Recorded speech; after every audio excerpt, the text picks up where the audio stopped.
సాక్షిని టార్గెట్ చేసే పనిలో ఉన్నారు. ఒకటి వరుసబెట్టి వైఎస్ఆర్ కాంగ్రెస్ పార్టీ నాయకుల్ని అష్టదిగ్బంధనం చేయటం, ఆర్థిక మూలాలు దెబ్బతీయటం, సైకలాజికల్గా దెబ్బతీయడం, వాళ్ళ క్యారెక్టర్ అసాసినేషన్ చేయటం, వాళ్ళకి సంబంధించి కేసుల పరంగా జైలు పాలు చేయటం, వాళ్ళ కుటుంబాల నుంచి దూరం చేయటం, కుటుంబాలలో ఒక అభద్రతాభావం సృష్టించడం, ఇట్లా వరుసబెట్టి జరుగుతున్నటువంటి చర్యల్లో మరొక చర్య ఏదైనా ఉందంటే ఇప్పుడు మీడియా. ఇప్పటిదాకా మిగులున్నది మిగతా పత్రికలు ఈనాడు, ఆంధ్రజ్యోతి, తెలుగుదేశం పార్టీ సపోర్ట్గానే ఉంటాయి. టీవీ ఛానల్లో 4 తెలుగుదేశం సపోర్ట్గానే ఉంటాయి. TV9, ఎన్టీవీ, 10 టీవీ ఈ మూడింటిని వైసీపీ ఘాటన కట్టినా వాళ్ళు బ్యాలెన్స్డ్గానే వెళ్తున్నారు తప్పించి వైసీపీకి ఏమి నెత్తినేసుకుని వీళ్ళు రాసినట్టుగా ఈ 6 రాసినట్టుగా ఆ 3 అయితే రాయట్లేదు.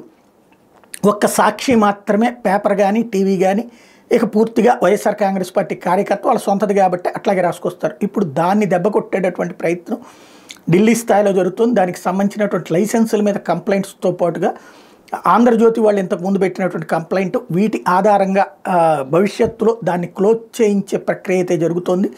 గతంలో ఒకప్పుడు కూడా ఏది జగన్ మీద ఈడీ కేసుల ఆధారంగా దాన్ని క్లోజ్ చేయించే ప్రయత్నం చేశారు. అయితే కోర్టు స్టే ఇవ్వడం వల్ల అది కొనసాగుతూ ఉంది.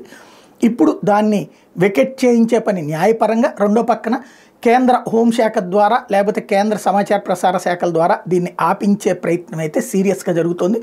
అది సక్సెస్ అయితే ఇక జగన్కు ఉన్నటువంటి మీడియా మూలాన్ని కూడా క్లోజ్ చేయడం అన్నటువంటి కాన్సెప్ట్ మీదకి వెళ్ళే ప్రయత్నం జరుగుతుంది. మరి సక్సెస్ అవుతారో లేదో చూడాలి.